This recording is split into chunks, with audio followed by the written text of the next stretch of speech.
Welcome to the Protector Culture Podcast with Jimmy Graham. Jimmy is a veteran U.S. Navy SEAL, a former protective officer for the CIA Global Response Staff, founder and CEO of the Able Shepherd Program, a husband and father of 4, and a personal friend of mine. Now here's Jimmy. Hey everybody, welcome back to the Protector Culture Podcast with Jimmy Graham. I'm your host, Jimmy Graham. This is BK, Able Shepherd 051. What's up, brother? How are you I haven't doing? seen you in a minute, so it's been like a day. real whenever we get to link back up. So it's been a little bit. It's been a couple months. It's been months since the last, I won't say the last because there's so many, from Tennessee, the shooting in Tennessee that kind of rocked the nation. This one I want to take a stab at the contrast between two major ones. One was Uvalde, which I went to Uvalde and spoke to some of those folks, and then Tennessee. So first, I do want to make sure that I make it a good point to thank Able Nation, our sponsor, for this episode. And I'm going to finish hard with this one too, is that Able Nation is doing, it's easy to say this for other people's organizations, but as a co-founder of Able Nation, it's hard to say this. But I'm going to say it today. The least you can possibly do in this fight is write a check. Give money, support this. If you're not, this isn't mine to carry, and it's not Neil's to carry, and it's not ours to carry. This is a burden on our nation, and it's going to get worse.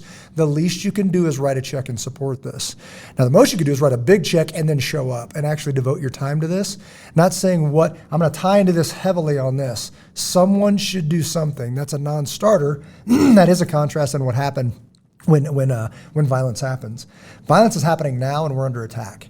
So please prayerfully consider supporting Able Nation. That's able-nation.org. And let's protect the children of this nation. There are people out there doing this work daily. We just got back from a trip, Washington State. We do this stuff all the time, all day, every day, except for Sunday. And quite frankly, we need help. So please prayerfully consider, look up able-nation.org, contact Neil. Thanks. All right, brother. This one I want to contrast. Why was Uvalde? These terms that we use, when you say Uvalde, that's what you think of. And right now, when you say Nashville, you don't think country music, and not in this industry. You think Unfortunately, no. Yeah. So the one that what's going around in my head is, why was Uvalde? I'm doing the quotes. If you're listening, I'm doing what is it called? Air quotes. Air quotes. And why was Nashville? Right, on those responses. And I'll wrap that up with that question at the end of this. But what we'd like to do is just go through. I know this has been done, and one of the points I want to make on the video that we're choosing to use in the Uvalde school shooting, what happened at Robb Elementary, is because it's so painfully long that now when you're reviewing it, they've reduced and fast-forwarded it because it's just too painful to sit through the review in air conditioning while we're talking and wasting your time, because everybody's like, I don't have time for this, right? It'd be, how long it would be at least a 2-hour podcast, right? It's longer than some movies I've seen. Right. So imagine how long it was on day of when you're bleeding on the floor. So I think that's a huge point watching this. Well, what did you say? You're like, when we talk to our kids, you're like, that's longer than some How movies. many episodes is this? Right. They'll ask me, like, of some show they're watching, how many, I don't have a concept of time, so how many episodes in that? On this one, it's like a movie. 3 You've or 4. been to the movies, right? You've watched the movie? That long. That's how long they're bleeding on the floor, or not, right? So that's what I want to just throw, just for some context, that we are going to use a reduced version to where, you know why those areas of fast forward are necessary? Because nothing was happening. There's no data there other than just sitting here. What do we call it? Buffering. Like your computer buffering with the beach ball. That's what's going on right here, right? People are dying, and we'll talk about that more. So we're going to go ahead and we're going to be watching this, and in editing, it's going to be brought up for you. So let's just go ahead and get started, brother. So we're starting. This is found on YouTube, and we're going to walk through this. Okay. Yeah, I think for reference as well, we'll include the links if you want to watch along or see the videos in full length as well. But gosh, I don't have my glasses on. Which one are we starting with? We're talking with, this is called Uvalde School Shooting Video, What Happened at Robb Elementary. Oh my gosh. What's up, brother? It bothers me. I know. Well, so we Here's reviewed a person some of this before. walking in. It's been a while. And I said, man, I'm proper pissed. Let's go do this. And it's, when you watch these, you should be absolutely frustrated. And we'll preface it. What we got pulled up right now, what I'm looking at is where are we at on the time? 2:12 of this particular video, where the shooter, I don't even like saying the names. I'm not even going to go into this person. It's not about this person at all. The shooter had already committed a crime, assaulted, attacked. He's coming down the road and he loses control. He doesn't slow down to make the corner. He goes into the drainage ditch, and that's what I'm looking at right now is the circle when he's down there. Then some good folks from this funeral home, I've been standing right there. I went and drove and looked at this and stood and looked at it. I understand this. They came out to help him. Somebody crashed. Let's go help him. He shoots at them. They take off running. They fall over. They're out of there because, man, they didn't plan on getting shot at just then. And then he makes transition over towards the school. There's some conflicting reports. It's out now right now that, okay. When you have time to process this, people say, hey, are you going to retract some of your statements because of what happened outside? The take it easy on the guy. No. The answer is no. And I know Mike Glover did an amazing, that's probably one of my favorites, the initial one that he did. Then he came back and he said, hey, some of the stuff's changed. I get it, but I'm not backing off. And I totally agree. So we didn't feel, I saw his and it was the best one of the ones I've seen. He did a fantastic job, right? He's a little hard, his language, all that kind of stuff. But it was appropriate, I think. It's like I don't talk like that, but I try not to, especially in front of people. Not in front of people. I crashed the other day on my motorcycle. And so it just happens, right? That's just honest. But, and to let some time pass so we can process this to put out some things. So we put out some stuff on our, on our own, but to put this out, people are starting to use these resources to learn, and that's my intent. So I don't care about you this day. So your mom, your dad, if you're the shooter on that day, I don't care about your situation with your family life or your gender preference, or I care about none of that, because on this day you just identified as a threat, and threats need to be neutralized. So that's where we're going to leave it at that. Coming towards the school, Did I ask permission to take out the shooter? That's not clear to me right now, because one report that I saw said that wasn't even the right guy. That was a coach trying to help with kids, and if he'd have been shot, that'd have been the wrong guy, right? The problem I have is that I'm calling for permission. And in the ones that we're going to talk about, and some of the assessments I've done, I do assessments all the time. I don't even know how many I've done since the beginning of the year. But when law enforcement says, I wasn't sure who was in charge, I say, I am. You are. Yeah. Like if you're the first one on the scene, you're in charge. Like when we were in Benghazi, Libya, there's no doubt in my mind, once gunshots fire, you know who's in charge? Would have been in charge there? Because every day, the chief of base is in charge. But when I was there and something blows up, you know who's in charge? Jimmy's in charge. Yep. Right? I get to supersede, as the team lead in Benghazi, Libya, I get to supersede the chief of base. Right? That's the deal. That's always been the deal. You don't even know what you're talking about. Like, okay, you know how to run an embassy, or, not an embassy, a consulate, or an annex. But what you don't know is this, right? So you know who doesn't know what's going on is the dispatcher or the chief of police if he's not standing there, right? So if you're standing there, you're in charge right now. There's no one you need to call if you think that there's an armed shooter heading into a school. He's already shot at people. Now he's heading that way. And if you do see him, you're not dialing the phone. You are the phone. Like you're 911. Like I'm going to call 911. There's a movie out there. We are 911, right? Take the shot, right? And if it's not appropriate, don't take the shot. That's how this works. All right. So this guy's in a ditch, and this is before he gets to the school. Right. School's over here. Yep. Or I'll stop using whatever. This person pulls up in a school parking lot, exits a vehicle with a rifle, and starts walking towards the school. That's a valid point. He crashes here. He doesn't make this corner. He crashes, gets out, and starts walking this way. And a lot of these, man, you want to see a disturbing one, look up the one in New Zealand where the guy, he looks like something out of a war movie, walking down the street, turns the corner. A lot of this, when we talk about those concentric rings of security, how far out can we spot this guy? And if he's walking in the street with a machine gun, then you should spot him and say, lock the door, right? Like that kind of thing. So you think it starts at the threshold of your physical property. That's not the truth. The further, the better. So if we see something going on here, can we lock it down? So it should be locked down anyway as a default. What do you call it? Fail-safe, where the doors are locked and shut as a default, right? If a door's propped open, that is a huge problem. We need to know it right now because we don't even have our close-in perimeter set up. But our perimeter starts all the way over here, and it should extend further. So walking up here, walking up with a firearm, a person sees it, 2, cameras with analytics, whatever. That's stuff that used to be embassies and federal government. Man, you can buy it at Costco now and identify like that. Well, and there's some common sense as well, you would think, with a school parking lot where funnel is what comes to mind. Mm-hmm. There shouldn't be multiple entrances and exits. Yeah. One way in, one way out, slow people down. Think of an embassy. You're driving around concrete barriers. Yeah. Have people slow down, take their time.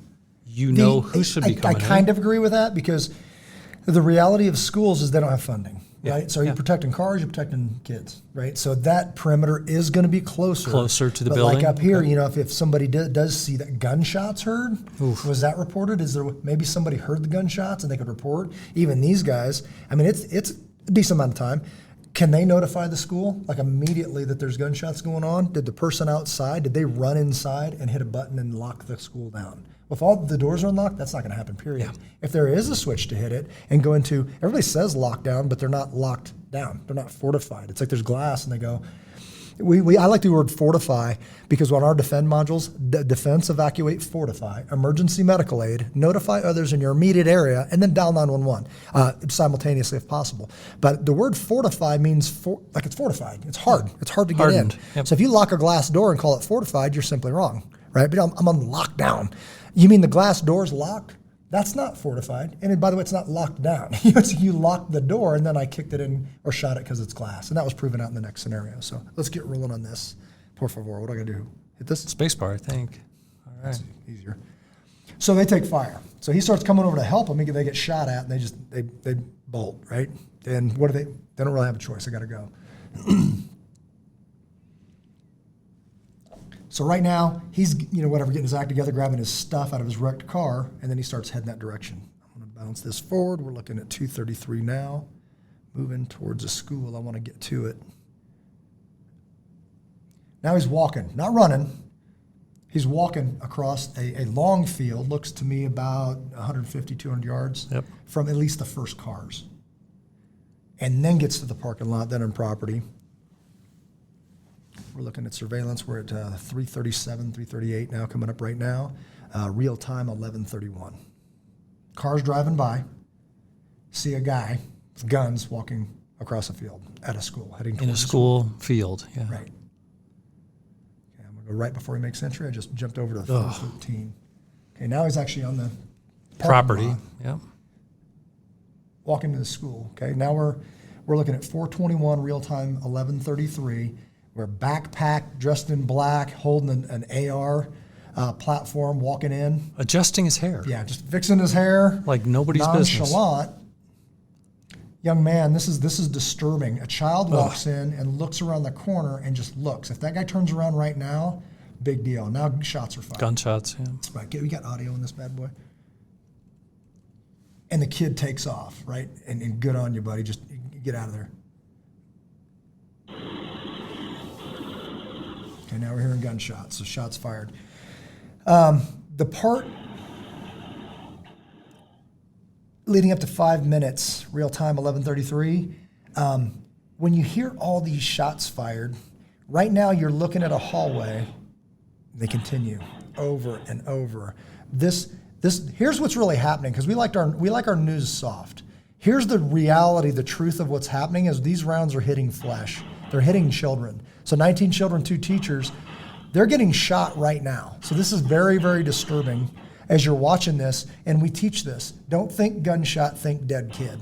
So if you hear this, knowing that that's a dead kid, that's a dead kid, that's a dead kid, it gets your feet moving. It's time to go right now, right? Not be on the phone, not talk to your buddy, not say you should. You say on me and start running. Everything else should already be predetermined and figured out. If you trained correctly, that's actually a command. When I say on me and walk that way, he knows exactly what to do. Anybody, 250 people that know exactly what to do right here in this little corridor of, South Denver. They know exactly what to do, and that's with an AR. With a pistol, there's way more than that. And what's disturbing to me, we're 2 minutes into this, 11:35 on the real-time clock. 2 minutes into it, not a single bit of activity. This is an overhead fisheye cam, so it looks like an upside-down T. We can see left down the hallway, right down the hallway, and straight down the hallway.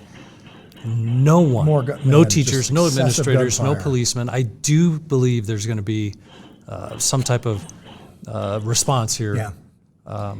Now, in that child, when he left, there are schools right now that have a protocol. If you're out in the playground and there's shots fired, to run back in the school. That kid should be close to his house by now. Yeah. Right? If you're right there and you run back into a classroom, literally he rounds that corner. So right now, in this particular, I've been to this school, I've walked the property, I've talked to these people. People say, were they trained for this, Jimmy? I said, no. They go, how can you say that? I go, because the dude in the video told me, Jimmy, we're not trained for this. And my question is, why not? Why aren't you trained for this? You've got the gun and you've got the gear and you've got the RAM mitigation. You've got all this, the blister. Now they're coming in 11:35, real time. In the video, we're at 7:12. Now they're making their way down the hall. Good. 3 officers down the hallway, 1 posting up at the end. I'm going to pause this real quick because we call this tourist with a gun. Nobody knows where to point. They don't know where to shoot. They're not together. They're all spread out. If somebody comes out in the middle, right, if any of the doors open in the hallway, if he comes out of those, we shoot at each other, right? So there's just really, it doesn't take, it's in seconds. I know that you guys don't have a plan. And the parking lot of the active shooter place is not the place to build a plan. You haven't done this before. Now, maybe you walked through the choreographed. We just did active shooter training, and I hear that all the time. I go, show me, and it's a stinking mess. I'm like, what exactly does training mean? So there's locally here, we have an organization. We have several organizations that run you through a quick class. They check you off, and you're carrying a gun to protect kids. Absolutely disagree. Absolutely, no. It's become a political machine, and everybody goes, we're doing all this stuff. No, you're not. We just did an assessment. It failed miserably, but yet for political reasons, you continue to gain steam and you continue to do this, and you're checking a very small box, and it's negligence to arm people around my children when they've had that little training, right? And I'd say the same thing for right here. What is the plan here? Like, it's not my tactics versus theirs. It's like now you're breaking rules that are just even handling a firearm. Yeah, pointing muzzles at each other, but this is the only point. 11:36:15, where you could give them a breadcrumb of credit. They went down the hallway. Yeah. And this gets skipped. When people say Uvalde, because everybody jumps into it and they go, they didn't respond for 77 minutes. That's not true. They responded within 3. We'll call it 3 minutes. We'll call it 3 minutes. They had people down the hall addressing it. Yeah. Good job. Now they make a mistake that's very, very common. And I'm not talking, whatever. I'm not talking sheepdog, and this is my pet peeve. Sheepdog, that was cool. They got us excited. That comes from a book, and it was a Vietnam vet talking about his sheepdog. I'm talking about shepherding. Okay, so sheepdog, if you're growling at the fence, waiting for the action's here. It's time to shepherd. Shepherd says this, I'm going and you're invited, right? When that fight comes, that sheepdog will snap. Okay, sheepdogs, wake up. The fight's here, and it's time to get into action. Shepherd means this, teacher, leader, protector. You're a teacher and a leader and a protector, or you don't get a gun. Well, I'm not a teacher of kids. Everybody's a teacher, teaching people right or wrong, leading people to heaven or hell, and you're a protector because I see police written on there and you've got a gun. So if you're not all 3, you need to get a new job. If you are all 3, how do we do this? This is how to shepherd. I'm going and you're invited. And that's the huge difference when we say Uvalde and Nashville. Here's the big difference. I'm going and you're invited, yep. Okay? And he did go, but he makes a tactical mistake. And a lot of people would make this tactical mistake. You're peeking. This guy's on his knees. You're on your knees and you're peeking around corners on active shooter. The other tactical term is pieing. Why are you pieing? We're going to get to pie. Pieing is not a thing in a school, not in an active shooter. If you're in combat and you want to pie and you want to do all that, those combat clearances, I understand all that stuff. You're using it out of context. But when I ask special operator first tier 1 guys, I'm like, hey guys, pieing, you're doing the combat clearance and all that stuff. They're like, yeah, that's the way to do it. I go, now it's your kids in there. What are you going to do? They're like, ooh. Going to go get them. I'm going to go. Yeah. What do you mean go? I'm not pieing. Why? That guy knows he's dying today. He knows it's his last day on earth, but he wants to kill all these kids. He's watching that door like a hawk. And if you pie and get busted, you have a couple options. Shoot back. We can't because there's kids in there. Now you killed them. You can die. Not ideal. Or you can run. They chose run. They made a mistake and they pied on a tactical entry regarding an active shooter on non-ballistic walls. So they get grazed and it scares the piss out of them and they run. Yeah. And they don't come back for 73 minutes. There's a lot going on here. Whose fault is it? And I want to make this crystal clear. Whose fault is it? Practice this. Whose fault is it? The shooter. Whose fault is it? It's the shooters. It's not their yeah. fault, Yeah. right? That they don't know what they're doing. Now, if you want to spread that out and start putting the truth says that they're negligent in their training, that's true. It's not their fault people are dying. It's only one person's fault. The guy who said, I'm going to go kill kids, his fault. Could they have saved people? Yeah. They're going to live with that for the rest of their life, by the way. There's a guy walking around. His title is the Coward of Broward County. That title, the Coward of Broward, is not a good title for a man, for anybody, but for a man to live the rest of his life. I don't know how he's doing right now, probably not well, but that's the title. But here's a newsflash update for you. It's not just his fault. There's a chief of police, there's a training department head. There's all these people that own some of that negligence of why don't they know what to do? Like, we bought all the stuff, and when we talk about when people are the problem, people are always the solution. Not the gear. They've got the gear. They've got the training. I see some good equipment here. I see the shields, protective shields that are ballistic that we can go down there and make entrance. I see guns. I see Velcro. I see tactical. I see all of the sexy stuff. You know what we're missing? Capability. People. We got the wrong. These people don't know what they're doing, right? So that's somebody's fault. One other piece that I can see on the screen they're missing: communication. There's not a radio, there's not a phone. I don't see people turning and yelling down the hallway, one shooter, or I don't know what the term would be, man down, get a medic, right? Yeah, we're not there yet, but it's like that. A lot of that stuff needs to be trained into you before you get in there, right? So they should be as one unit moving down the hall, and that guy should already be, this noise should already stop. Like we're right here at 11:36, right? So let's pick up on this.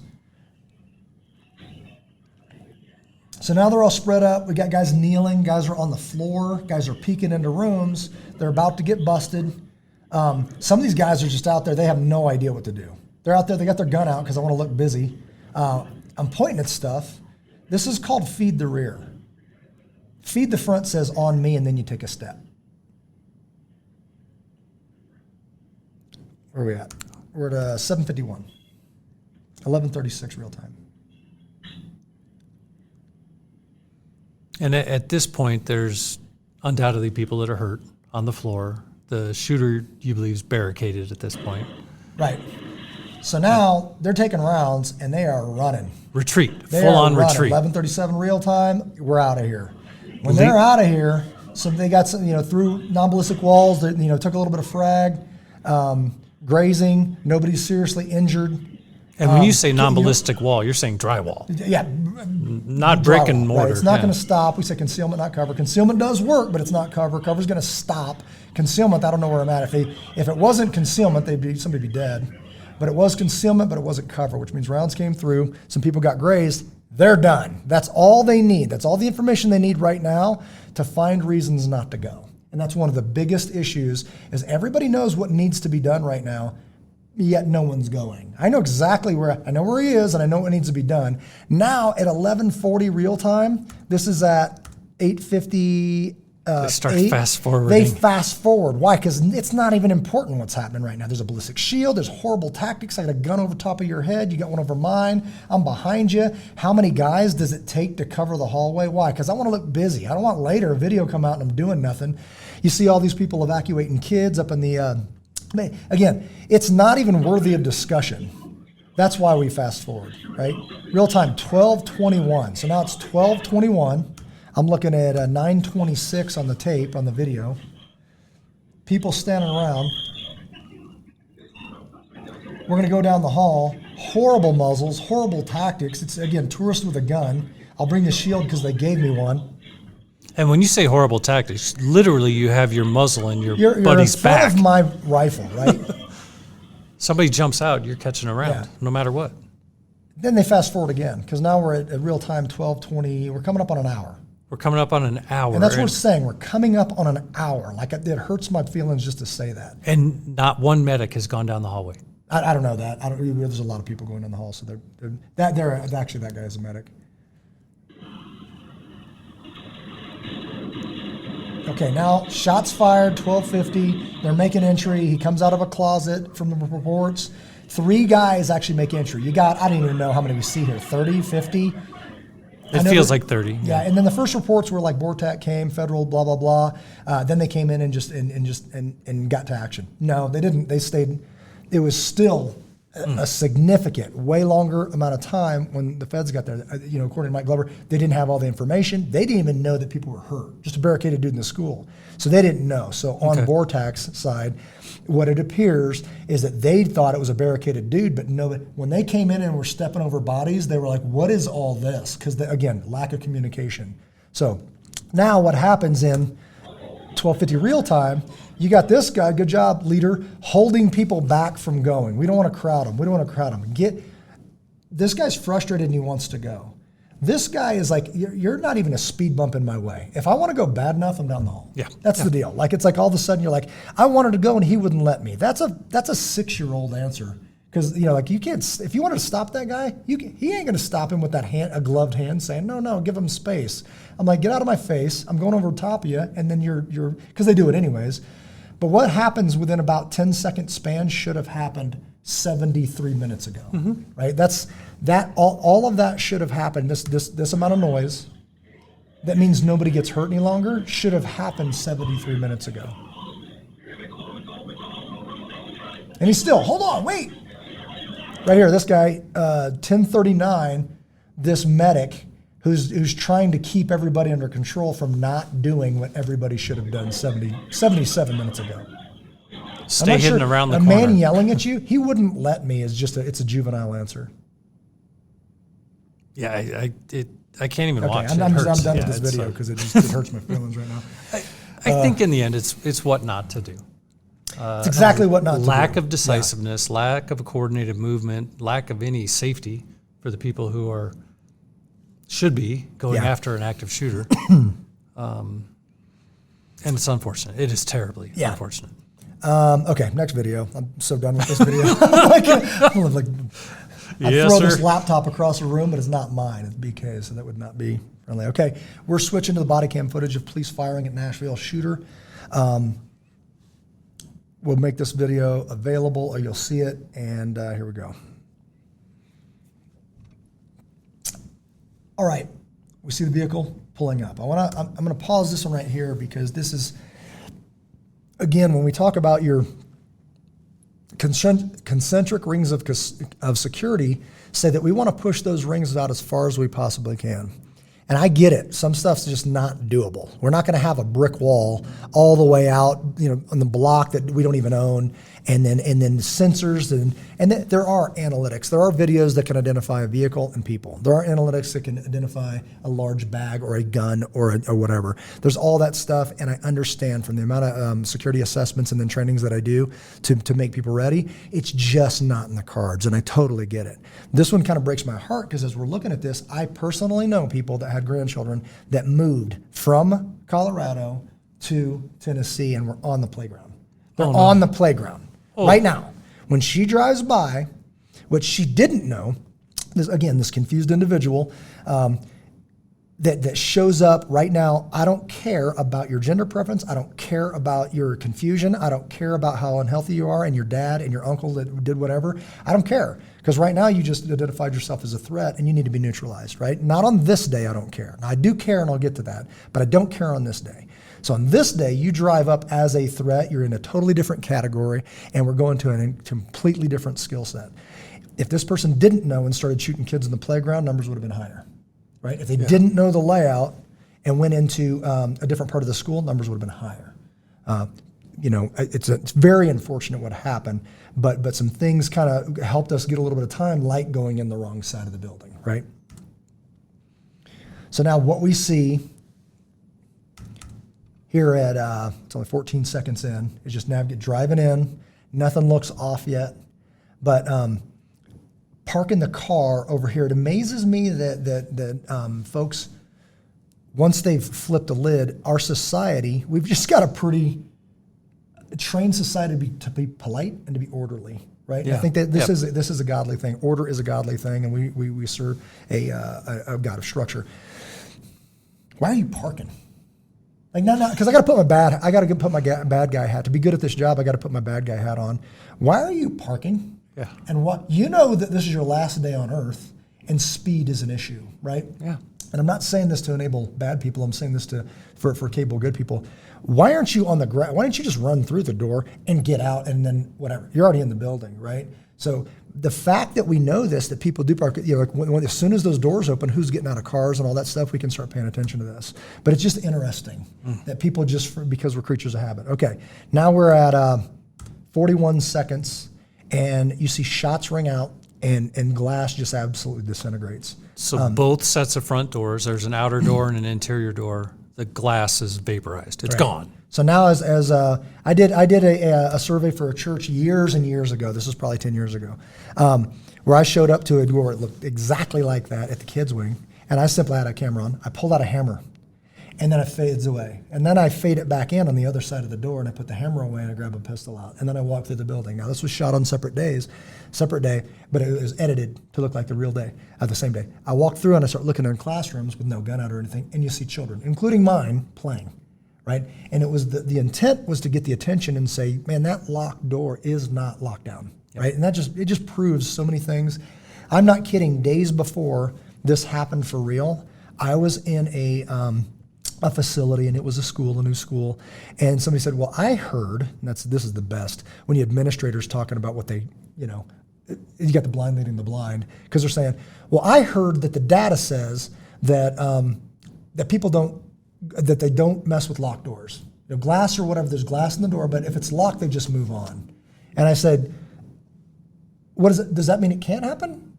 And I'll throw this out there. We have a saying in the military, we always train for our last war. So that data turns into garbage the second somebody breaks the glass, the second they shoot the glass. Yeah. A couple of days later, it happened. Right? The door's locked. The only way I can make sense of that is maybe a home burglary where criminals tend to be lazy.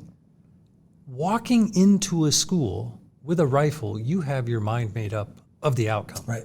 Nothing's going to stop you. Well, I mean, how many times have you slept at night? I don't know what your house looks like, but if you got a pane of glass next to your door, that deadbolt is next to worthless. It's useless. But you ask, honey, did you lock the door? I did. And you sleep like a baby, right? There's a perception of safety. There's no capability. There's no real security there. But something about the lock just says we're good, right? Yeah. The glass doors are locked. If you look at construction right now, again, I've said this many times, when you're talking security right now, you've basically got two concepts: SEPTED, crime prevention through environmental design, and target hardening, right? And they're both wrong, right? You don't want a prison, nor could you afford it. And over here in SEPTED, you want to make it so nice that everybody behaves. This is the pipe dream, right? Yeah. The answer's in the middle. So we can take things and make them nice, broken windows theory, make it look good so people aren't encouraged to do bad. But once they do, you need to have a real thing protecting those kids, a real thing, like hard to get into thing that says, I'm going to buy more time to get a human being here, because the human being is always a solution. If a human's the problem, a human's the solution. And most of the time, humans are solution. So guns aren't the solution. Then why are there 300 in the parking lot an hour too late for STEM? Yeah, that's my problem, So that's STEM. The STEM shooting was here in Colorado. So obviously the solution is human beings, and then to be here right now. We would suggest they need to already be on property. Yeah. They shouldn't be responding, right? They should already be on property, right? But now she enters the wrong side. So it's the vacated church side, because what she's targeting is children. She just came in the wrong side. And as I understand it, she went to another location, but it seemed to be more secure. There was a security presence, so she ended up at this one, right? And I believe she worked here, and she knew kind of some more stuff. Well, and it's amazing to me, casually walking down the hallway, just opening a door, walking into an administrative area, looking into offices, and now just walks through another door. I get it. Maybe teachers are in class, school's in session. There's not as many people, in the office or in the hallways, but the ability to freely roam with a rifle mounted to your shoulder in any environment, school, business, or house, is concerning. And you're looking at this. Is this what? So coming through here, we're at 154 on the video. I've asked people before, because they're like, oh, they got an AR. They've got an AR. I get it. At these distances, this is not AR. No. Yes, it's a capability, and yes, it's more of a capability. And I ask people, I go, is there any tactics here? This is a tourist with a gun. I'm walking around, and I'm opening doors. I'm looking, and I go, ha, ha. Okay, and then I walk around some more. There's no tactical entry. Is there any doubt in your mind that somebody at a level of training, say Amble Shepherd, could neutralize this person with a pistol? Not even a thing. Right? Not even a thing. You've got a professional with some training that turns around with a capability that is a pistol capability, but these aren't even rifle distances. No, so it's 12 feet, maybe. I say, That pistol will kill you just as dead as a rifle in this environment. Now, there's a time when obviously that exceeds and you're going to want to do more, but not so much here. So now we're rolling again. She's walking through the sign that says Children's Ministry. She's walking around. There's walking really straight down the hallway. There's nothing at all keeping her from doing that, right? More glass doors are very visible. Big old panes of glass that obviously aren't protected with any kind of protective film. A note on protective film. And the doors are propped open. They're propped open. They're wide open. Now we go to you see Officer Rex Engelbert, body worn camera, and I just want to talk about this real quick. I have personal knowledge of the window film now. If you're going to get the window film, it is great for what it does, but beware. If it is not installed properly, which means sealed, there's a special adhesive that seals it to the metal frame, the whole thing comes out. So I've heard 20 minutes, it buys me 20 minutes. Then we spend, in our county, we spent millions of dollars, I think millions. We had millions to spend. Don't get me started on that. A lot of it's not been spent. It makes me irate 4 years after the stem shooting. But to put that in properly, yes, that product does buy you time. If you put it in improperly, like is on my school right now, it doesn't buy you time, right? So we're always fighting to do better, and it seems like the people with the paychecks or with the checkbook, they want to check boxes and say, see, look how much money I spent to protect your kids. I'm like, but they're not safer. Yeah, like you didn't put in right. Right? Like it's just they don't know what they don't know, nor do they care to find out. Like if we cared enough and want to do it, money in this particular instance was not an issue. There's tons of money. There's millions of dollars, right? So that wasn't the issue. The issue was people gathering around politicians and literally just trying to be a part of the show that weren't professionals. They weren't experts. Let's grab a military guy. Let's grab a cop. Especially for church security, I say this. It's a ministry. If you've got a church security, it's a ministry. Yeah. So who should lead it? Well, let's go to two of the most unhealthy communities I can think of, which is military and law enforcement, and get that guy. Now, that's a bonus if they're that. But if they're not healthy, if they're not a teacher, leader, or protector, they have no business running a ministry, right? If they're both, even better. So if they're healthy and they're a teacher, leader, and a protector, and they are military, and additionally they are law enforcement, man, that's a good start. Yeah. But don't let that be your criteria. I see so many church security teams exploding because you just grabbed a cop, assumed he knew what he was talking about. He has no idea what this stuff is, right? So now we pick it up off of a body camera at 228. And again, I want to caveat this with just, I'm so pleased with this in contradiction and in contrast. Anything that I say, please take it as notes, right? I'm not nitpicking because I hate the Monday morning quarterback or whatever it is, armchair quarterback. Yeah. But I just want to add value where we can, right? Because I'm so pleased with this one. But I just what you see, in my opinion, is preparedness and training. The officer just arrived on site, went to the back of his SUV, lifted the lid, is unzipping his rifle bag. Yeah. He is ready for the situation. Yeah. He's not looking around wondering what to do. So, just again, points for consideration. I'd nose in because I know I'm going to expose myself to the threat. We call it non-contact side, right? So on this particular one, I would nose in with enough room to maneuver, but be behind your vehicle, right? Is it cover? Could be. Is it concealment? Yeah, right? Especially because you know it's in there and I'm looking at the glass windows. So just points for consideration. Grabs his primary, what we call it, primary weapon. Kids are all locked down. Okay, and I gotta talk about this woman. She's fantastic. She's so good, right? But again, future protectors. She is a protector, and she is offering whatever she can to this responding officer. Man, she's kind of hanging it out there because she's right here. There's windows, so she's in a danger zone. She's in a danger zone right now. Would have preferred to see her a little bit over on the other side of the vehicles, getting the cops a little further away, at least to have some kind of concealment before they get out and go. Just thinking about our approach on here. But listen to what she's saying. But one thing I want to insert as well is what you have drilled into us is everybody has a role. Everybody has a job. Everybody has a job. And she's standing there meeting the officers, calm, and gives them, facts. What's the job of the guys inside right now? Protect these kids, lock them down, put the pins in the floor, lock them, do all that stuff. As I understand, they did some security upgrades before. I believe they worked because there's no way you have 15 minutes and only get 6 people. Yeah, that's harsh to say, but think about it. What could you do with 15 minutes? 15-minute response time and you only got 6? I got to say it that way. You only got 6. Something worked here. Yep. Something worked, and I bet it's more people like her. right? Locking down and doing all this. And let's listen to what she says. All right, I backed it up a little bit, and we'll put the audio on, make it a little more crisp. We're picking up at 2:38. We're praising this woman for being an amazing protector, and I want to hear what she says so we can comment on this because I love it. We're locked down. We have 2 kids where we don't know where they are. I mean, that's accountability. That means that he needs information like that, right? They're on lockdown. Okay. Yes, ma'am. Don't get me started. It's like, so there's. I'm just gonna sidebar. So there is 2 genders, and you have manners. Love it, brother. Protect your culture. In the middle of a crisis. Protect your culture, man. This guy's business. He's professional. He's listening and weighing what she says. Says yes, ma'am. And again, not to make it that big of a statement, but to make it that big of a statement. Please and thank you, sir and ma'am. I tell my kids, you have 2 servants in this world, Pat and Sam. Please and thank you, sir and ma'am. And they'll serve you well. Adjusting his kit. He just adjusted his sling to his performance. And he's essentially walking the perimeter, charges it. prepared Again, his not picking on him tools. at all, charging that firearm. You'll see in a minute. That thing, as soon as I enter that school, that firearm, it's going on fire, finger off the trigger. It should have been charged. And now we're making entry. Get out of your car non-contact side and get your kit ready. Yeah.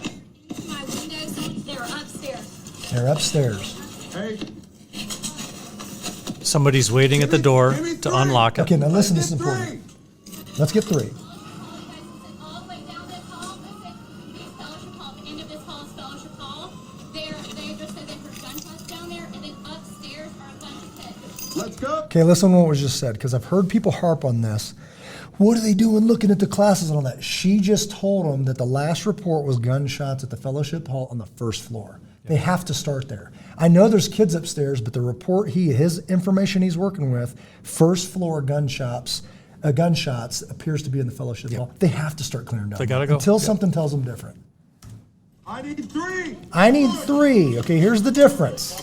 The difference in Uvalde, right here, I'll just answer it right now. Why is Uvalde Uvalde, and why is Nashville Nashville? I got one word, Rex. That's it. This is a lead from the front. I need 3. I'm going and you're invited. He's not saying you should go. They're saying, you go. No, you should go. No, I'm going to look busy and get hand sanitizer. I'm going to go free some other kids. I'm going to do all that. There's one problem in this world right now, and it's down that hall. But it's scary. Well, then let's not go. I already know I don't want to go, so now I want excuses. He's saying, I'm going and you're invited. That instills courage. One, it models courage, which begets courage, means now all of a sudden, you're seeing things like, well, Jimmy's going, I'm going with him. Yep. This is honoring both ways. Somebody's got to be the first step, and he was it, and I love it. Let's go. Let's go, and he takes a step. Not, let's go, you should do stuff. Metro Police. Good, man, this guy's locked on. He's even identifying himself, which puts himself at risk, but is letting them know, Metro Police. My brother here with the shotgun, not ideal. If you're thinking breaching, cool, maybe bring it, but I wouldn't be taking lead with a shotgun. Now you need to understand, with great power comes great responsibility. A shotgun has patterns and they get bigger. At these distances, if you're aiming at him, you're hitting all 3 of those people, right? So knowing your patterns, it requires way more training, and it's only holding 6 to 8 rounds in a combat shotgun like that. So you're limited on what you're doing on it. There's a tool that could probably do a better job in this setting. And the thing I love is there's not hesitation. Yes. Door open, shotgun in, and then they start leapfrogging. Yes. So at least there's forward movement. Nobody's running backwards down the hallway, retreating. They're absolutely attacking the situation. And at this point, they're clearing rooms, for lack of a better word. On me, good. We do a little bit different, not a big deal. He's doing a one-man entry, basically. When there's 2 guys. I'd have done 2. We recommend 2, just because immediately you're attacking your zone only. If he goes in by himself, then Rex right now is not in a position to support him. It's 3:48, 3 minutes 48 is what we're talking about right now. If you go in by yourself, I can't get your left flank. I can't get your right flank. If we go in there a little tighter than we can, scans the room. Rex, love you, brother. Weapon on fire. You're in business mode right now, and I'm not a big fan of Sewell's. Like Sewell technique, just throw it away. In a zone with an active threat, you're on sights, you're on fight, you're on guard, you're on high gun, one of those active. SEWLS is a passive. SEWLS is a passive technique, aiming at your feet and sweeping your buddies femoral arteries. Disagree. I get it. It's flavor of the week. We've had I've been around for 20 plus years doing this stuff. These come and go. SEWLS is a lazy posture. Right? It's a lazy posture. Get rid of it and aim it at the floor down here. Get that gun up in a fighting posture where if you engage somebody, you're going to bend your finger and rounds it to go through their chest. Next, let's go. Running down the hallway. He's not in a ready posture. So our other Officer. I'm trying to see what his shirt says. I've seen this before, but it's just been a second. This guy, he's holding the hallway. Okay, all right. But right now, he's just kind of running in the hall, messing with his gear. I don't need you to open the door, brother. Don't touch the door. I need you watching the hallway, right? His gun is towards the floor. His eyes are up. If you see a threat, your gun's ready to shoot your toes, but it's not ready to shoot down the hall. Get in a ready posture. Right now, he should be in sights. He should be on his sights on that gun with his finger off the trigger. Door. Get that gun up. If somebody comes around, we got several blind spots over here. Gun should be either in fighting posture right there when you're that close to that door, ready to fight physically, or pull the trigger and shoot. With me. Good. That gun up. With me says I'm going. I'm not telling you to do anything. I'm going and you're invited. And then in they go, ready for business. I got it. So in a smaller classroom, what's our timestamp roughly to sync up? About 4:23 on the runtime of the YouTube video. Another small room, they've cleared it, and the activity really picks up from here. Yeah. Cover left. Good. Careful taking your control hand off your firearm, right? So I get it. You want to point and communicate. Just do that with your gun. Point your muzzle over there and say, hey, cover that. But if your control hand that makes it go bang comes off and starts directing, you're not ready when that guy pops out here. Gal. Cover left. Again, hand keeps coming off the control hand. And again, I just got to reiterate, man, I'm not picking on you. I said, what do I say? We're not nitpicking, we're fine-tuning. Fine-tuning, Other yeah, people yeah. are going to use this for training, and I just want to make sure we can add value wherever we can. But excellent stuff. Keep that gun up and active, brother. Take this with me. Take this. Sights, No, that's locked. ready to fire. Closer to the door, fighting posture. Guard your face going in. And one thing I'm noticing, when the gun is down, your entire upper body's exposed. Your face, your eyes, you can't protect yourself.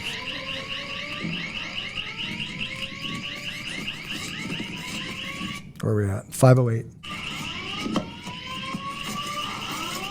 It's upstairs. It sounds like it's upstairs. Shots fired. They're moving now. So what happened now, we have to, definites and maybes. The report said first floor. Yeah. Fellowship hall. They're down there in that area, right? I know kids are upstairs, but the gun's down here. But now they got new data. They're upstairs. We're going dynamic. Yeah. We have a class called Going Dynamic now. Once we train and we get advanced like this, we say going dynamic, meaning now we're doing everything we do just faster. It doesn't mean run and ignore everything. It means get moving now. And that's exactly what you see is they were walking fast, clearing rooms. Right. Methodical. New information came in, and it went to a absolute jog, almost sprint for some Yep, of these time people to go. getting up these stairs. And now we're running It upstairs. got real in a hurry. And now look, again, brother, I'm not picking on you. I get it. But this guy in the stairwell should be point right now. Don't tell me LPVO. Don't tell me this is a rifle thing. This is a man thing. Get in there. You should be fighting for point. If you're in that position, it's yours. Yeah. Don't tell me I don't know I'm not sure who's in charge. I do. You are. So we hear shots. Okay, in now the there's background. shots fired. We're at 324. Sorry, 524. 524. Running down a hallway towards the fire, So thankfully. now he's passing people. And I have a little issue with this. Why are you passing people? Why are the others standing still? Yeah, that's not how you win a race, is letting people pass you. The kids need you right now, right? Don't get past, right? And don't tell me LPVO, limited power variable optic. Don't tell me that I don't have enough gun here, not in these spaces. Ooh, muzzle, watch that muzzle. Good, pointing up, people again, and I get it. They're all heroes. I love it. I'm backing up just a touch. 521. Get that gun on fire. Finger.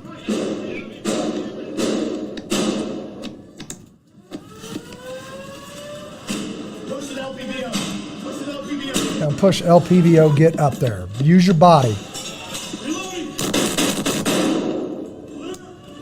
Good. So we call that the safety dance. I shot, I'm going back on safe. That's a military, just because you don't want privates shooting each other, so you tell them to, that's the safety dance. The second you put it on safe and you need to fire again, if you get caught between that, years and years and years, SEAL teams, CIA, all that, get rid of the safety dance. Put it on fire, leave it on fire. If you don't want the gun to fire, get your finger off the trigger. Once they shoot, he's basically got point. Don't try to cut him off with your shotgun. Yeah. Let him advance. So now they walk right into his gun to target line, right? I can't see it. I don't know why those second shots were fired. I'm going to go with gun was too close. Hand was. I think that put her down. Gun was too close or on the pistol. Why not take those shots? I'm still in danger. What happens if I don't pull the trigger? If you mess that up for a half a second, you don't go home today. Mm-hmm. So I got zero problem with that.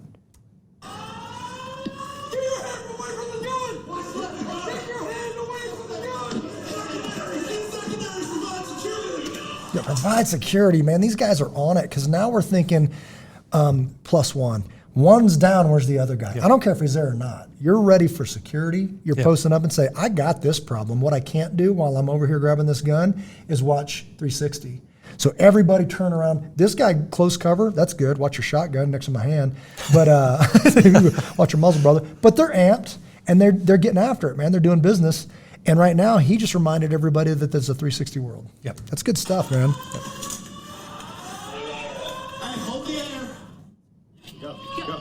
Okay, so there's another angle, but we've seen what we need to see, right? I get it. There was some stairwell check and all that stuff. Door locked, breaching equipment. We can talk about that. When Uvalde happened, there was a rumor that, hey, what if this is, what if it's locked? What if the door is locked? Because this door, they believe it was locked. That wasn't the case, wasn't the truth. But it did spur that. We started then because we had breaching on the docket. But I don't like telling my guys, not having an answer. Here's a question to consider breaching. What happens if a quality door is locked between the loved ones that need your care, right? And if that means a couple tools, you can get the hardware store and you know how to use them, and now you're capable and now you're not, man, do it, right? If that means using a shotgun as a cutting tool, start removing material and get in there to help your family, do it. Now, once you do it, you've done it. Yeah. And every time you do it, you get better, right? So we just had our breaching class a couple weeks ago, and I just had a buddy of mine that's a deputy chief. He came out and offered some more stuff. He's like, well, we see this, and we do this, and I'm like, okay, man, that goes in my book. Anything I can do to make our community, your community, we can add value and make it better and protect these children, we're doing it. Yeah. Right, so being able to do that, but the big thing when we're talking about what made Uvalde, what made Nashville was a protector. I trained, and I don't even like response. I like the term readiness. Yeah. Somebody was ready to take the lead and said, I want to allow this today, and then they went, and this is how they did it. I'm a teacher, leader, and a protector. I'm a shepherd, right? And how do you shepherd? I'm going. You're invited. Right? I can't make you do anything. I'm not your boss. And if you're scared and you don't want to go, you'll find reasons to validate it. Yeah. But everybody knows what needs to happen. So, okay, now it's time for accountability, and this is going to make you uncomfortable, and I want it to. It's easy to look at these and say, I would have done this. I would have done that. I'd have been Officer Rex. Awesome. Why aren't you? Yeah. Everybody knows the attacks we're under. Everybody knows what's happening right now, whether it be the gender stuff, whether it be our education system, whether it be there is a war going on, sheepdog, and you're still growling at the fence, okay? If you want to pick a fight, look in any direction and get after it right now. So it's easy to look at Uvalde and say, 77 minutes. How about 4 years or 3 years since this pandemic? Right? How long have you been sitting there growling at the fence? It's time to take lead on something and say, I'm going and you're invited. And I'm starting to see, praise the Lord, I'm starting to see people standing up and saying, you know what? This whole, this murdering babies, not anymore, not on my watch. And then they go and they invite people, and now they're getting momentum, right? Or they say, hey, my kids are my responsibility, and it's time to stop delegating that to the 6 police officers that are on duty to watch 50 schools. Okay, it's my job as a man, as a father. I'm going to go in there and devote some time to my school, right? Or just gender, all these things. We are losing a nation right now, and you are being a Uvalde cop saying somebody should go do that. I'm going to go look busy, but I know the real thing, but there's danger. I might be canceled, or I might be whatever. And you know exactly what needs to happen, but you're over there getting hand sanitizer. Okay, you can say that if you want, because you know what, I can't make you do anything either. But I'm going to go do something, and you're invited. And if you don't want to do it, okay, but your credibility is shrinking every single day. There's a passive generation right now that people don't realize that they're a protector. They don't realize that as a man, or as a capable man or woman, that you are part of the culture. And if you are that person that's hanging back waiting for your fight, you're part of the problem. You're absolutely part of the problem, because your kids are watching you. And you're going to make kids that are not fighters, they're runners. I don't like the state, I'm going to move. If you want to move because it's a decision, then move. But if you move because you're a runner, I don't want you anyway. But the problem is Florida's going to be full of runners. Now you're screwing up Florida. If I was in Florida, I wouldn't want you moving there. It's like, I need fighters. I need people to dig in and protect my children. You say stuff so I can cool off. Yeah, I think we were chatting earlier, and in my mind, it's a compare and contrast. And the first video we talked about was an active shooter. And there's a very uncomfortable ending to that.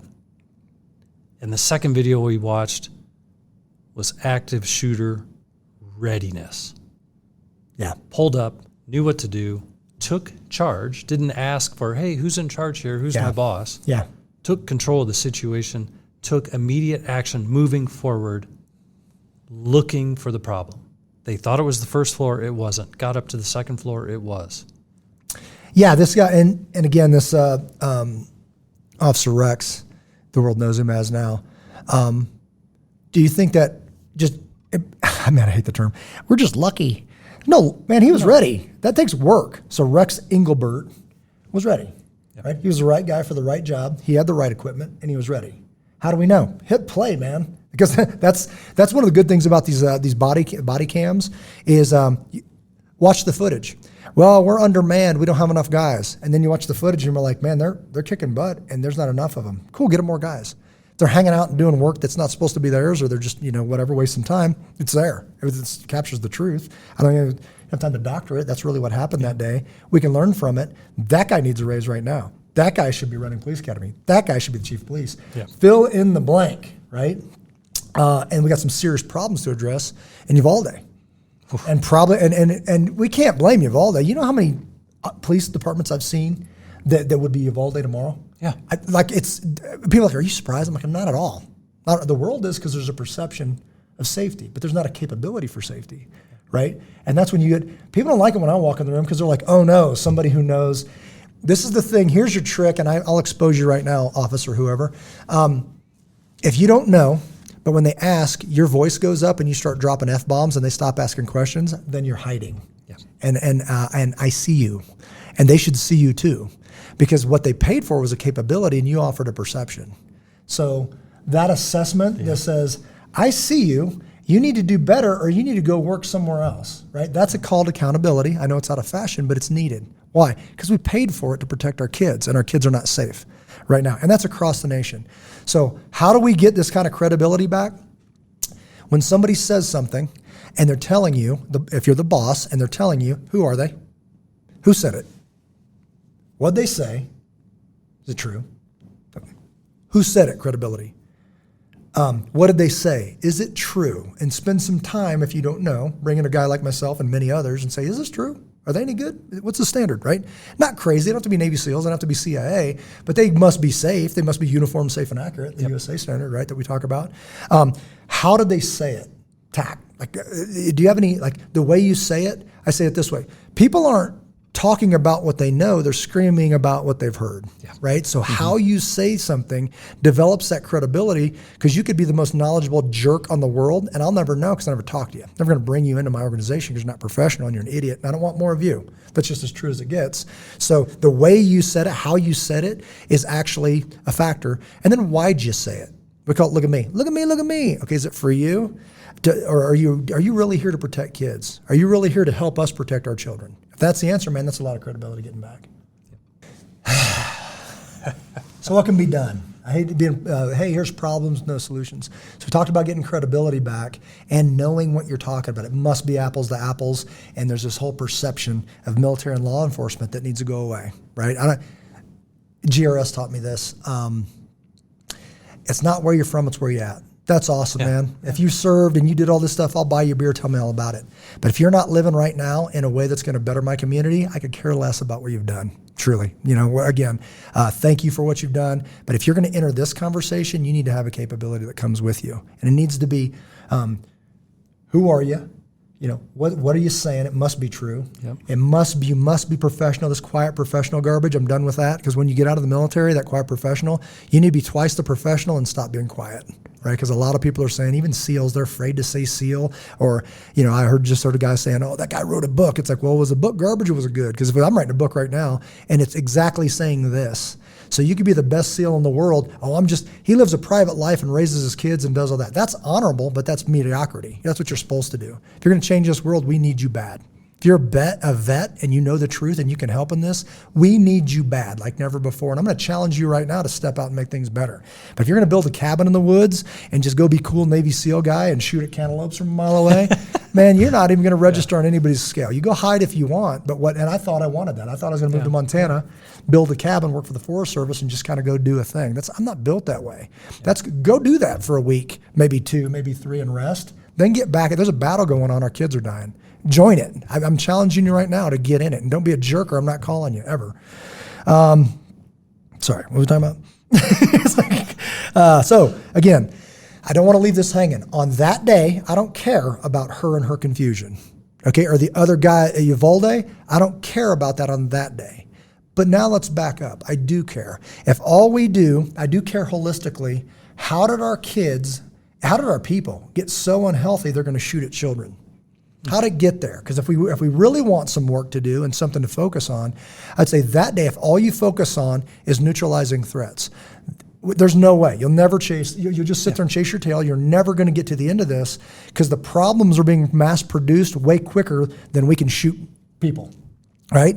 But if you back all the way up, most of the time, not all the time, tell me about your dad. Tell me about that girl's dad right there. What's going on there, right? I bet it's not good. Because most of the time it's not good. It's that family unit, some usually weakness that beget weakness, and now we've got a weak person trying to act strong. And that goes into my theory about strong men, tough guys versus strong men. I know a lot of tough guys. I don't know very many strong men, and that's unfortunate. If you're both, man, you're an anomaly, right? And we need you bad. But I know a lot of tough guys, but I don't know a lot of strong men. So what do we do about it?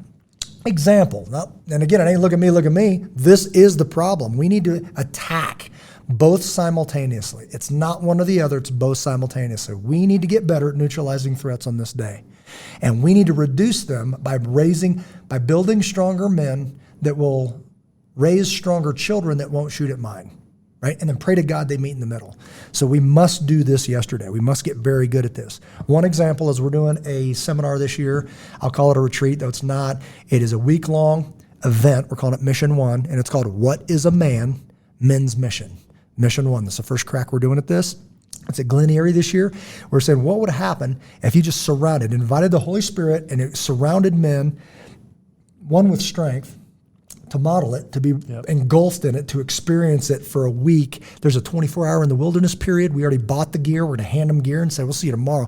We've got assignments for them to just really, really spend time and to break into them, put first things first, talk about their family, talk about public speaking. It's an intro to everything. It's just basic, and I'm not running it. Like I said, I'm facilitating a meeting with your father in the wilderness for 24 hours and a week-long experience surrounded by good in a world that needs it bad, right? Encouraging people to step out. So that's one thing. And then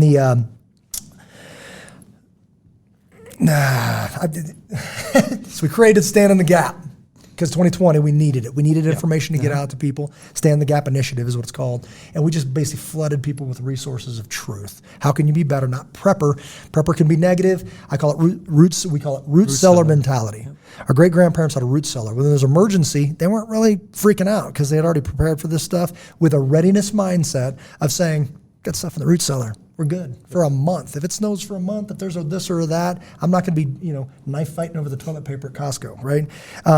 Then we created Able Shepherd, meaning capable teacher, leader, protector. And then we defined how you're supposed to do that. I'm going and you're invited. And then people came. We go do our adventures, we do our trainings, we do our teachings, we do the podcast. We're going, you're invited. This is called Protector Culture Podcast, right? We did the Protector Culture Podcast because we believe our culture is under attack. Some of us are protectors at heart, right? So being that protector culture could be anything from how you raise your kids. We said gas versus diesel, all the way to tactical entry and movement. We borrow a lot from law enforcement and military. We're talking about gear and supplies because there was never a culture called protector. Well, there is now, and now you know that. So we're actually creating gear, working with apparel, working with gear to make just every day, this is my protector uniform. Right now, right? From the gun I'm carrying to the extra mag in my pocket to which flashlight to all that stuff they call EDC, everyday carry. All of that now falls into the protector culture. So we're advancing that. So I came up with a statement wrapping all that up, and then Able Nation, obviously, because we started going out and we found all this need that we couldn't afford. So we invited our community is a key word, to say we shouldn't have to bear all this. Help us, and they did. So we created a 501c3 called Able Nation, able-nation.org. And we said, we'll go out and do the heavy lifting and the legwork, but we need help financially. And people would just give as they feel led. And all of a sudden you start getting a Able Nation, a capable nation. So the statement that I just threw together right before we started talking was stand in the gap, start shepherding now, and protect our culture as an able nation, meaning capable nation. Absolutely. It's exactly, that's just, those organizations have been speaking to me, and that would be a solid statement. Our culture's under attack. Jesus Christ is under attack in this world. Absolutely. The most innocent form of Jesus Christ on this planet is our children and our babies. Who's going to protect them? I would submit us. How about the big ones protect the little ones? By design, that's exactly what's supposed to happen. And you can't do that if you're not healthy. You can't do that if you're not confused. If you're confused and you don't understand the truth, know the truth and truth will set you free has never been truer. It's always been true, but as I mature, I jokingly said the Bible gets truer. It's always been the truth. I just wasn't mature enough to see it. Know the truth, and the truth will set you free. If you don't know the truth right now, you're done. Right, you're done. If you don't have a community right now, you're already dead, prepper guy. Right, you better start making friends and act nice, be nicer, right? And get your community together, and then search the truth. And there's a book out there called The Christian Manifesto, Francis Schaeffer. Must read. It's a must read.